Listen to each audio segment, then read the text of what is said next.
पहिलो हाँसो पहिलो बोल सब याद छ। हिजोका बाछा आजको शून्यता साथ छ। जीवनको रंग नै हरायो अचानक। तिमी बिना बाँच्नु पर्यो कति कठिन। हावाको लहरमा सुन्छु तिम्रो आवाज।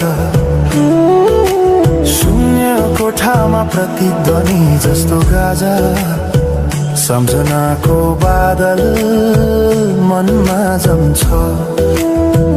रातको निद्रा फेरि कहाँ